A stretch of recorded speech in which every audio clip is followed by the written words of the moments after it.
வணக்கம். இலட்சியம் தொடைத்தல் என்கின்ற தலைப்பில் ஈழத்தமிழர்களினுடைய இலட்சியங்களை சீமான் அவர்களை வைத்து எப்படி கையாளுகின்றார்கள், ஆளும் வர்க்கத்தோடு இணைந்து அவர் ஈழத்தமிழர்களையும் தமிழ்நாட்டு இளையோர்களையும் மக்களையும் எவ்வளவுக்கு இலட்சியத்தை துடைத்து எறிந்திருக்கின்றார் என்ற விடயங்களையும் நாங்கள் உங்களோடு பேசிக்கொண்டிருக்கின்றோம்.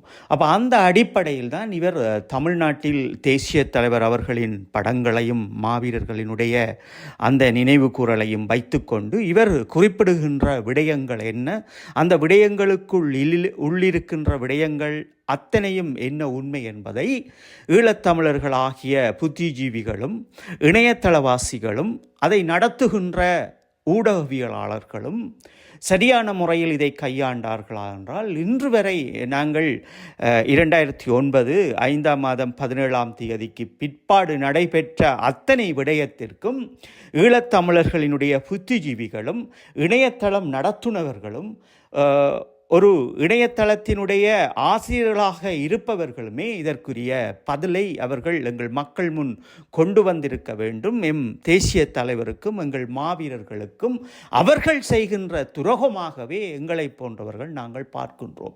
அந்த அடிப்படையில் தான் சீமான் அவர்கள் தமிழ்நாட்டில் தேசிய தலைவர் அவர்களினுடைய படங்களை வைத்துக்கொண்டு அவர் அங்கே மேடையாக குறிப்பிட்டிருக்கின்ற விடயங்கள் அத்தனையும் எப்படி என்றால், தமிழர்களை ஈழத்தமிழர்களை தமிழ்நாட்டில் இருந்தவர்கள் அழித்தார்கள் என்கின்ற ஒரு கூற்றையும் அதன் மொழியாகவே தொடர்ச்சியாக அந்த வசனங்களை வைத்து கொண்டுமே அவர் மேடை பேச்சுக்களில் பேசி தான் திராவிடர், தான் மலையாளி, தமிழர் என்கின்ற ஒரு கோட்பாடை கொண்டு வந்து இவர்கள் அங்கே தமிழ் தேசியத்தை பேசுகின்றார்கள், தேசிய தலைவரினுடைய அந்த நிழல் படத்தை வைத்துக்கொண்டு.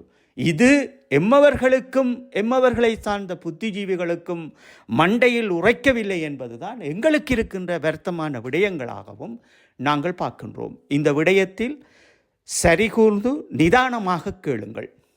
உண்மையிலேயே தமிழீழ விடுதலை புலிகளையும் ஈழ மக்களினுடைய கனவுகளையும் விடுதலை புலிகளினுடைய மாவீரர்களினுடைய இலட்சியங்களை தொடைத்தறிந்தவர்கள் யார்?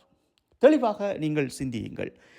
எம்மை அழிப்பதற்காக 1987ஆம் ஆண்டிலிருந்து இறுதி முள்ளிவாய்க்கால் வரை அவர்கள் நகர்த்தப்பட்டு மீண்டும் இந்த நொடி வரை எம்முடைய அரசியல் பயணங்களில் இந்தியாவில் இருக்கின்ற ஆளும் அதிகாரிகளும் ஆளும் வர்க்கத்தினரும் அதை கைச்சார்ந்து கொண்டு இருக்கின்றார்கள்.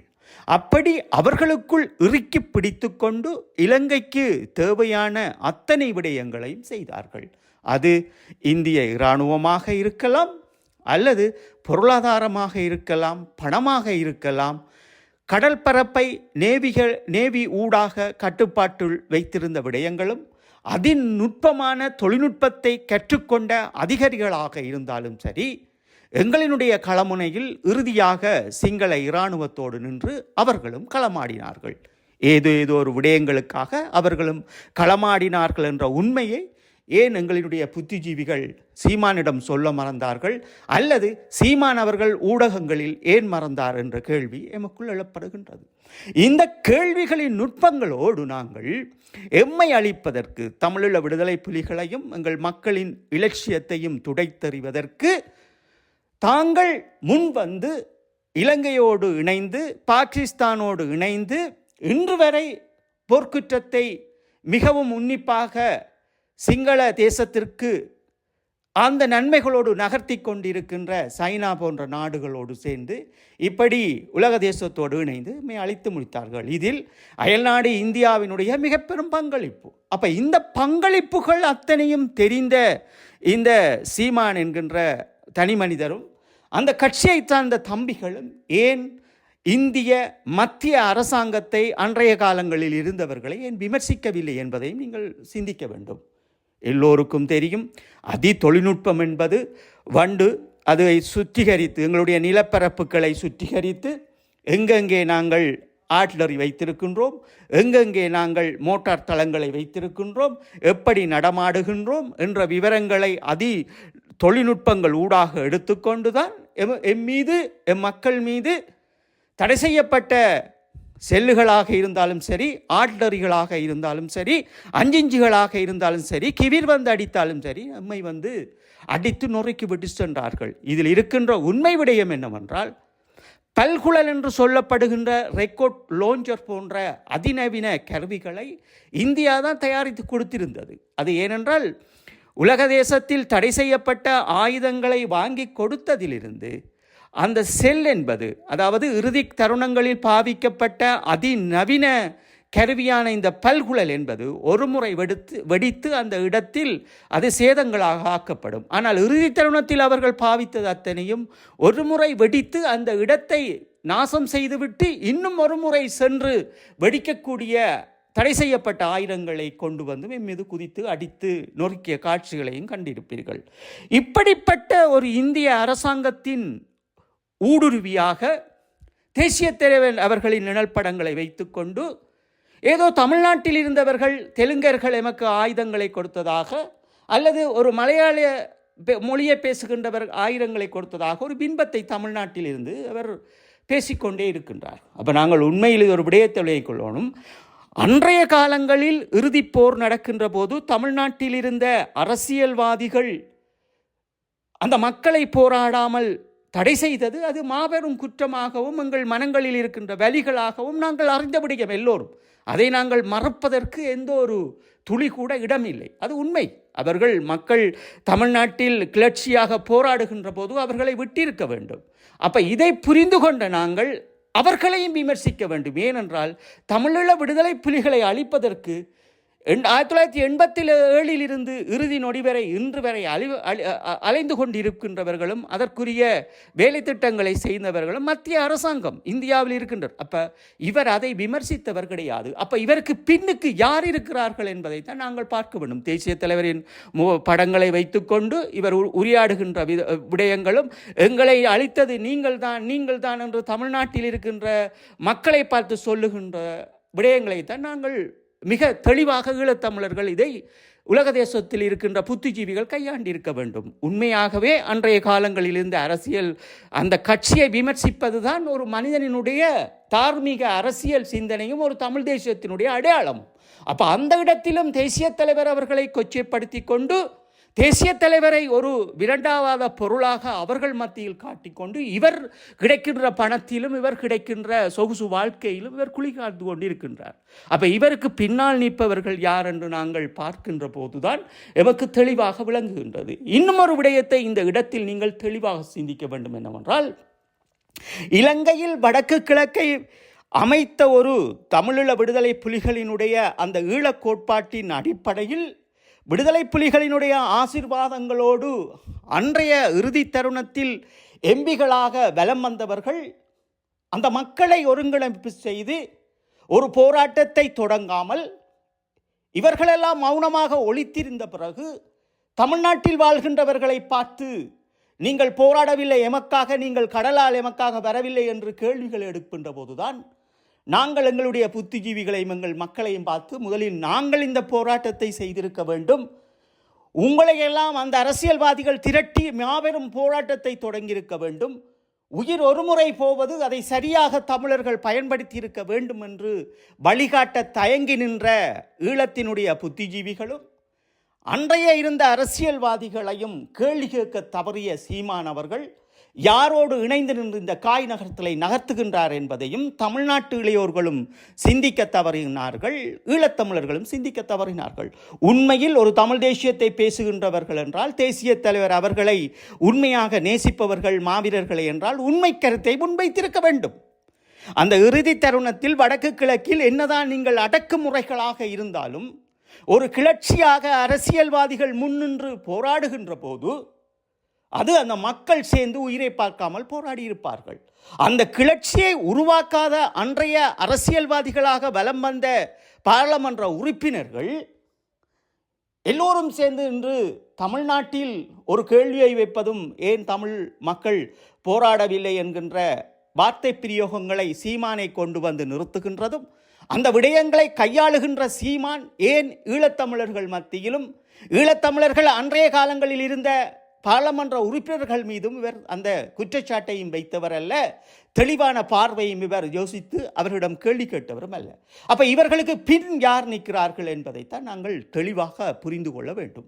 அந்த அடிப்படையில் தான் நாங்கள் உங்களுக்கு மீண்டும் மீண்டும் உறுதிப்படுத்துகின்றோம் என்னவென்றால், தேசிய தலைவர் அவர்களின் முகங்களை காட்டிக்கொண்டு ஒரு இனவாதத்தை அங்கே உருவாக்கி கொண்டு இன்று தேசிய தலைவர் அவர்களை ஊடகங்களில் மிக வன்மையான முறையில் கையாளுகின்றவர்களும் இருக்கின்றார்கள். ஒரு குப்பையாக ஒரு இணையதளத்தை தேசிய தலைவர் அவர்களுடைய வரலாற்றுகளையும் அவருடைய தியாகங்களையும் அவருடைய வீரத்தையும் ஒரு வன்மையாக சித்தரித்து தேசிய தலைவர் ஒரு குற்றவாளியாக இந்த நாம் தமிழர்கள் படங்களை முன்னுக்கு வைத்துக் கொண்டு எங்களை அழித்தீர்கள் தெரியுமா, எங்களை கொன்றீர்கள் தெரியுமா நீ யாரிடம் கேட்க வேண்டும்? இந்த கேள்வி இந்தியாவில் இருக்கின்ற மத்திய அன்றைய அரசாங்கத்தை பார்த்து கேட்க வேண்டும். இவரோடு சேர்ந்து நிற்கின்ற அதிகாரிகளை பார்த்து இவர் கேட்க வேண்டும். இங்கே இருக்கின்ற தமிழ்நாட்டில் அன்றைய காலங்களில் இருந்த அந்த கட்சியை சார்ந்தவர்களை விமர்சிப்பதுதான் தமிழ் தேசியமே தவிர அந்த மக்களை விமர்சிப்பது தமிழ் தேசியம் கிடையாது. ஒரு தனிமகனினுடைய தமிழ் தேசியம் என்பது என்ன? அவன் எந்த குடியில் பிறந்து எந்த குடியில் வளர்கின்றான், எந்த மண்ணில் வளர்கின்றான் என்பதையெல்லாம் அங்கே தமிழ் தேசியத்துக்குள் அடங்கப்படுவது அல்ல. அவன் தனக்கு என்ற ஒரு நிலப்பரப்பில் தன் முன்னோர்களுக்காக, தனக்கு தியாகம் செய்தவர்களுக்காக, அவனினுடைய கலாச்சாரங்களுக்காக அவன் ஒரு இருக்கின்ற அந்த இடத்தை, அந்த நிலப்பரப்பை பக்குவமாக அதை உருவாக்கி அடுத்த தலைமுறையிடம் கையளிப்பது தான் தமிழ் தேசியம். இந்த தமிழ் தேசியத்திற்கும் டிப்ரெஷனும் அதற்குரிய மீனிங்கும் தெரியாத இப்படியான கோமாளித்தனமான அரசியல்வாதிகள் தேசிய தலைவர் அவர்களை வைத்துக்கொண்டு அரசியல் பேசுவதுதான் வேடிக்கையான விடயங்களாக நாங்கள் பார்க்கின்றோம். அப்போ உண்மைகளை எப்படி நாங்கள் கொண்டு வருவது? சீமான் பின் யார் இருக்கின்றார்கள்? தேசிய தலைவர் அவர்களினுடைய இந்த 2009ஆம் ஆண்டு 5ஆம் மாதம் 17ஆம் தேதிக்கு பிறகு இன்று வரை நடைபெறுகின்ற விடயங்கள் என்ன? ஒரே விடயம், தேசிய தலைவர் இந்தியாவை பொறுத்தளவில் ஒரு வியாபார பொருளாக இருக்கின்றார்.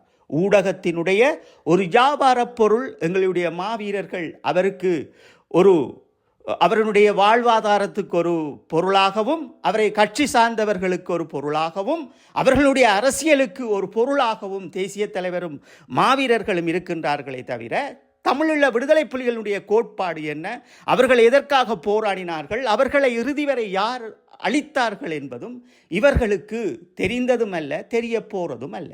இவர்களுக்கு கொடுக்கப்பட்ட அஜெண்டாவின் அடிப்படையில் தமிழர்களை, ஈழத்தமிழர்களை ஒரு முட்டாளாக வைத்துக்கொண்டு தமிழ்நாட்டில் ஒரு பிரச்சனையாக காட்டிக்கொண்டு ஈழத்தமிழர்களுடைய அபிலாசைகளுக்கு அவர்கள் செல்லாத அளவு அவர்களை இழுத்து அவர்களுடைய போராட்ட குணங்களை மழுங்கடிக்கின்ற வேலையை இன்று வரை அவர் செய்து கொண்டிருக்கின்றார். இதை நாங்கள் பார்த்து கொண்டு இவர்கள் போல் இருக்க வேண்டும் என்றால் இந்த இனத்திலிருந்து நாங்கள் பிரிந்து வாழத்தான் வேண்டும். அப்போ உண்மையை நாங்கள் சொல்லுகின்றதும், உண்மையான வரலாற்றுக்குரிய ஆவணத்தை நாங்கள் விரைவில் அதை வெளியிடுவதும் என்கின்ற அடிப்படையிலே இன்று நாங்கள் உங்களோடு உரையாடி கொண்டிருக்கின்றோம். சீமான் அவர்கள் தேசிய தலைவர் அவர்களின் முகம், தேசிய தலைவரினுடைய ஈழத்தமிழர்களுடைய கனவுகளுக்காக நிற்கின்றார் என்ற வரலாற்றை பேசுபவர்கள் நீங்கள் எல்லோரும் உங்களுடைய இனத்தை அழிப்பதற்கு சீமான் பின் துணை நிற்கின்றீர்கள். ஒவ்வொரு விடயமாக சிந்திக்க ஏன் தவறுகின்றீர்கள்? எம்மை யார் அளித்தார்கள்? எமக்கு எதற்காக அளித்தார்கள்? ஏன் அன்றைய காலம் இலங்கையில் இருந்த பாராளுமன்ற உறுப்பினர்கள் மக்களை திரட்டி போராடவில்லை? இங்கே தமிழ்நாட்டில் அன்றைய காலங்களில் இருந்த ஆட்சியாளர்கள் எதற்காக போராட விடாமல் தடுத்தார்கள் என்கின்ற விடயங்களை நாங்கள் அலசி ஆராய்ந்து கொண்டு எங்களுடைய பயணங்களையும் எங்களுடைய அடுத்த தலைமுறையினுடைய விடயங்களை நாங்கள் கடத்தாமல் இப்படியே கூனி குறிக்கொண்டு இவர் தமிழீழத்தை பெற்று தருவார், இவர் தேசிய தலைவரை பேசுகின்றார், மாவீரர்களை பேசுகின்றார் என்று நீங்கள் நினைத்தீர்கள் என்றால், எவன் ஒருவன் இந்த பூமியில் மாவீரர்களையும் தேசிய தலைவரையும் எடுத்து அரசியல் பேசுகின்றானோ, வாழ்க்கையை பேசுகின்றானோ, அவன் உண்மையிலேயே ஒரு அயோக்கியனாகவே இருப்பான். அவன் தமிழ் தேசியத்துக்குரிய மகனாகவோ அல்லது தேசிய தலைவரை விரும்புவனாகவோ மாவீரர்களை நேசிக்கின்றவனாக இருக்க முடியாது. ஒரு உண்மையான தமிழ் தேசியவாதி அவன் தன் இனத்தினுடைய, ஒரு மொழியை பேசுகின்ற இனத்தினுடைய வரலாற்றை கடத்த வேண்டுமென்றால் இந்த 15 ஆண்டுகளில் இறுதி நாளிலிருந்து இன்று வரை சீமானை போன்றவர்கள் ஆளும் வர்க்கத்தில் இருக்கின்ற இந்தியாவில் இருக்கின்றவர்களோடு, அதிகாரிகளோடு பேசி அவர்கள் தமிழீழ விடுதலை புலிகளையும் மாவீரர்களையும் நேசிப்பதற்கும் தமிழீழ மக்களினுடைய அபிலாசைகளையும் எடுத்துக்கொண்டு போவதற்கு ஒரு வேலை திட்டத்தை செய்திருப்பார்களே தவிர இவர் போல் தமிழ்நாட்டில் இருந்து கொண்டு வைக்கோலை மாட்டுக்கு போட்டுவிட்டு அந்த மாடை வைக்கோலை சாப்பிட விடாமல் குலைத்து கொண்டிருக்கும் அந்த நாய். அப்படித்தான் இவருடைய செயல்பாடு. அந்த மாடையும் அது சாப்பிட விடாது, அந்த வைக்கோலை அதுவும் சாப்பிடாது. அப்படி ஒரு வேலையைத்தான் தமிழ்நாட்டில் செய்து கொண்டு இருக்கிறாரே தவிர இவர் அதிகாரிகளோடு சேர்ந்து ஈழத்தமிழர்களுக்கு எந்த ஒரு நன்மையும் கிடைக்கப்பெற்றதல்ல. கிடைக்கப்பெற்ற நன்மைகள் என்னென்று பார்த்தீர்கள் என்றால், தேசிய தலைவரை நேசித்தவர்கள் தமிழ்நாட்டில் வெறுத்து நிற்கின்றார்கள். இதில் தமிழ்நாட்டில் இருக்கின்றவர்களுக்கு தெரியும், தமிழ்நாட்டில் இருக்கின்ற மக்களை எவ்வளவுக்கு தேசிய தலைவர் நேசித்தார், எவ்வளவு பண்புகளோடு இருந்தார் என்பது அவர்களுக்கு தெரியும். 2009 5ஆம் மாதம் 17ஆம் வரை தேசிய தலைவர் அவர்கள் தமிழ்நாட்டில் கௌரவமாக ஒவ்வொரு தமிழர்களும் அந்த மண்ணில் வாழ்ந்த ஒவ்வொரு குடிமகனின் மனங்களில் இருந்தவர்கள். இவர்கள் தேசிய தலைவரின் படத்தை வைத்துக்கொண்டு நீ தெலுங்கன், நீ மலையாளி, நீ ஏதோ டிப்ரெஷன் எல்லாம் தமிழுக்கு சொல்லி கொண்டு வருபவர்கள் தேசியவாதிகளாக இருக்க முடியாது. திருப்பி நாங்கள் சொல்லுகின்றோம், தமிழ் தேசியம் என்பது அடுத்த தலைமுறைக்கு கையளிக்கப்பட வேண்டியதாக இருந்தால் அந்த மண்ணில் வாழ்கின்ற அனைவரையும் நாங்கள் ஒன்று சேர்த்துத்தான் பயணிக்க வேண்டியிருக்கிறது. இதுதான் ஈழத்தமிழர்களுடைய வரலாறும். இந்த வரலாறு எப்படி தொடர்கிறது? விடுதலை புலிகள் தனக்கென்ற ஒரு நாடை உருவாக்குகின்ற போது அங்கே இருந்து இடம்பெறுகின்ற மக்கள் பிரான்சில் இடம்பெறுகின்றார்கள், லண்டனில் இடம்பெறுகின்றார்கள், கனடாவில் இடம்பெறுகின்றார்கள், ஜெர்மனி என்று பல நாடுகளில் அவர்கள் குடியேறி வாழ்கின்றார்கள். அவர்களினுடைய குழந்தைகள் அங்கே பிறக்கப்படுகின்ற போது அவர்களுடைய கல்விகளும் அவர்களினுடைய எண்ணங்களும் அந்த நீரோட்டம் அவர்கள் ஒரு பிரெஞ்சுக்காரனாக, அவர்கள் ஒரு கனடியனாக, அவர்கள் ஒரு ஜெர்மனியாக, அவர்கள் ஒரு ஆங்கிலேயனாகத்தான் அவர்கள் தங்களை அடையாளப்படுத்தி கொண்டு அவர்கள் இன்று வரை வாழ்கின்றார்கள். இன்று வரை அந்த பார்லமெண்டங்களுக்கும் போகின்றார்கள். இதில் ஒரு உண்மையான விடயம் என்னவென்றால், அந்த பிள்ளைகளினுடைய பெற்றோர்கள் தமிழ் தேசியம் என்பது என்ன, தமிழ் மொழி என்பது என்ன, எதற்காக மாவீரர்கள் மடிந்தார்கள் என்று சிறு வயதிலிருந்து ஊட்டி வளர்ப்பதால் அவர்கள் தமிழ் தேசியத்துக்குள் நிற்கின்றார்கள். அப்ப உலகத்தில் எங்கேயெல்லாம் நாங்கள் பரவி வாழ்ந்தாலும் அந்தந்த மக்கள் அதை சேர்த்து கொண்டுதான் அவர்களுடைய பிரெஞ்சு தேசமாக இருக்கலாம், ஜெர்மன் தேசமாக இருக்கலாம், கனடா தேசமாக இருக்கலாம், அவர்களுடைய தேசியத்துக்குள் இணைந்திருக்கிறார்கள். அதே போன்றுதான் தமிழ்நாட்டிலும் எல்லாரும் வந்து வாழ்கிறார்கள் என்றால் அவர்களை ஏற்றிக்கொண்டு அந்த நாட்டையும் அந்த மக்களையும் அந்த கௌரவத்தையும் கலாச்சாரத்தையும் கட்டிக்காத்து அடுத்த தலைமுறையிடம் கையளிப்பதே தமிழ் தேசியம். அந்த இடத்தில் சீமான் அவர்கள் செய்கின்றார்கள் என்றால் நிச்சயமாக 0, 0. எந்த ஒரு விடயமும் அவர் செய்தவர் கிடையாது. தேசிய தலைவரை ஒரு பொருளாக அங்கே பாவித்து அந்த மக்கள் மத்தியில் ஒரு வெறுப்புத்தன்மையை கொடுத்திருக்கின்றார்களே தவிர எந்த விடயமும் அல்ல. இதை நீங்கள் தெளிவாக சிந்தியுங்கள், உங்களுக்கு எல்லாம் புரியும். சீமானுக்கு பின் இருக்கின்ற சீமானை மிக தெளிவாக காய் நகர்த்தி தமிழர்களினுடைய தமிழ் தேசியம் இலட்சியம் துடைத்தலை துடைத்துக் கொண்டு இருக்கின்றார்கள் என்ற உண்மையை ஆதாரங்களோடு நிரூபித்துக் கொண்டு இருக்கின்றோம் என்ற அடிப்படையில் மீண்டும் ஒரு காணொளியில் இலட்சியம் துடைத்தலை பற்றி நாம் பேசுகின்றோம். சீமானோடு சீமான் என்ன செய்கின்றார், எது செய்கின்றார், இவரால் தமிழ் தேசியத்திற்கு என்ன, இவருக்காக பேசியிருக்கின்ற அந்த 2 குரல்கள், ஒரு ஆண் குரல், ஒரு பெண் குரல், இவர்கள் யார், எதற்காக இவர்கள் பேசிக்கொண்டிருக்கின்ற உண்மைகளையும் அடுத்த காணொளியில் நாங்கள் உங்களோடு தொடர்கின்றோம். நன்றி, வணக்கம்.